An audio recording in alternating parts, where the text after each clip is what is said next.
না ফেরার দেশে চলে গেছেন জনপ্রিয় অভিনেতা রাহুল ব্যানার্জি। কেওড়াতলা শ্মশান ঘাটে তার শেষকৃত্য অনুষ্ঠিত হয়েছে। পুরো মিডিয়া ইন্ডাস্ট্রি শোকের চাদরে ঘেরা। সবার প্রশ্ন, কেন এত দ্রুত চলে গেলেন তিনি চলে গেছেন, কিন্তু তার মৃত্যুর পরে নতুন বেশ কিছু প্রশ্ন উঠেছে, নানা গুঞ্জন দানা বেঁধেছে। কারণ তার মৃত্যু ঘিরে পরিচালক এবং প্রোডাকশন ম্যানেজার যে তথ্য দিয়েছিলেন তার সঙ্গে পোস্টমর্টেমের বেশ বিস্তর ফারাক তথ্য পাওয়া গেছে। শুটিং ইউনিটে থাকা পরিচালক এবং প্রোডাকশন ম্যানেজার যে বক্তব্য দিয়েছেন তার সঙ্গে ওই যে শুটিংটা হয়েছিল তার ফুটেজ কিন্তু আইন শৃঙ্খলা বাহিনীর সদস্যদের কাছে চলে গেছে। সেই ফুটেজের সাথে কিন্তু কোনো মিল পাওয়া যায়নি। এরপর থেকে প্রশ্ন উঠেছে, এই ঘটনা কি নিছকই দুর্ঘটনা নাকি পরিকল্পিত ছিল? এই ঘটনায় কেউ ফেঁসে যাবেন না তো? রাহুল ব্যানার্জির পোস্টমর্টমে নতুন বেশ কিছু তথ্য উঠে এসেছে। সেই ব্যাপারগুলো নিয়ে আজকের ভিডিওতে আলোচনা করব। রাহুল ব্যানার্জির পোস্টমর্টমে পাওয়া গেছে তার পাকস্থলীতে অনেকগুলো বালু পাওয়া গেছে এবং সেই সাথে সমুদ্রের নোনা জল পাওয়া গেছে। এবং রিপোর্টে বলা হয়েছে তার ফুসফুস ফুলে দ্বিগুণ হয়ে যায়, যেটা তার মৃত্যুর অন্যতম কারণ। এই রিপোর্ট বলছে যে একটা মানুষ যদি দীর্ঘক্ষণ পানির নিচে না থাকেন তাহলে এই অবস্থার সৃষ্টি হয় না। কিন্তু শুটিং স্পটে যারা ছিলেন সেই পরিচালক এবং সেই প্রোডাকশন ম্যানেজার বলেছেন যে শুটিংয়ের শেষে কিন্তু ওই ঘটনাটা ঘটে এবং তিনি পানির নিচে তলিয়ে যান। কিন্তু ঘটনা আরেকটা জায়গায় ঘটে গেছে।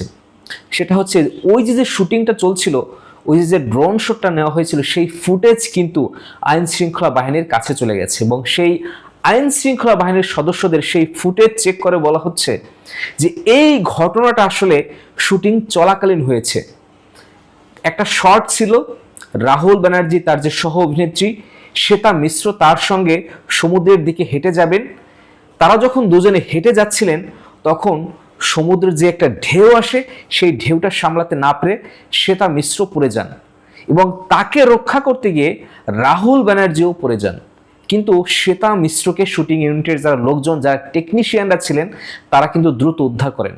কিন্তু রাহুল ব্যানার্জি অনেকটাই দূরে চলে যান এবং তাকে বেশ কিছুক্ষণ পরে কিন্তু উদ্ধার করা হয়। কিন্তু শুটিং স্পটে থাকা পরিচালক এবং প্রোডাকশন ম্যানেজার যে তথ্য দিয়েছেন যে তাকে দ্রুত উদ্ধার করা হয়, এখানে কিন্তু মিলছে না। এবং পোস্টমর্টেম রিপোর্ট বলছে যে তিনি প্রায় 1 ঘন্টারও বেশি পানির নিচে ছিলেন, যার কারণে তার ফুসফুস ফুলে একদম দ্বিগুণ হয়ে যায় এবং তার পাকস্থলীতে বালু পাওয়া যায়, খাদ্যনালীতে বালু পাওয়া গেছে এবং সেই সঙ্গে পাকস্থলীতে কিন্তু নোনার জলও পাওয়া গেছে। অর্থাৎ শুটিং ইউনিটের যারা লোকজন যে তথ্য দিয়েছিলেন, যে কথা বলেছিলেন, যে বক্তব্য দিয়েছিলেন মিডিয়ায়, তার সঙ্গে কিন্তু পোস্টমর্টেম রিপোর্টের কোনো মিল পাওয়া যায়নি। যার কারণে এখন প্রশ্ন উঠেছে যে এটা আসলে কি ছিল। অনেকেই পূর্ণাঙ্গ তদন্ত দাবি করছেন এবং প্রশ্ন উঠেছে তারা যে দীঘার যে স্থানটায় শুটিংয়ে গিয়েছিলেন সেখানকার অনুমতি আসলে ছিল কিনা, এবং এই যে সমুদ্র সৈকতে তারা শুটিং করেছেন সেখানে এই রকম যে একটা দুর্ঘটনা ঘটতে পারে সেটা আগে থেকে শুটিং ইউনিটের মাথায় ছিল কিনা, থাকলে সেক্ষেত্রে নিরাপত্তা ব্যবস্থাটা কেন জোরদার করা হয়নি।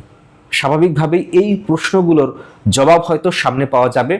কিন্তু আজকে কেওড়াতলা মহাশ্মশানে এই অভিনেতার শেষকৃত্য অনুষ্ঠিত হয়েছে। সেখানে তারা যারা প্রিয়জন ছিলেন, তারা যারা আত্মীয় স্বজন ছিলেন, তার যারা খুব কাছের মানুষ ছিলেন, তারা তাকে শেষ শ্রদ্ধা জানিয়েছেন। তবে সময়ের সঙ্গে সঙ্গে সেই শুটিংয়ের ফুটেজ যেহেতু আইন শৃঙ্খলা বাহিনীর সদস্যদের কাছে পৌঁছে গেছে, সেই শুটিংয়ের সেই ফুটেজ দেখে সামনে হয়তো বড় রকমের একটি তদন্ত হবে এবং তদন্ত শেষে আসলে জানা যাবে যে এই পুরো ব্যাপারটা কি ছিল। প্রশ্ন হচ্ছে, এই ঘটনায় কেউ ফেঁসে যাবেন না তো?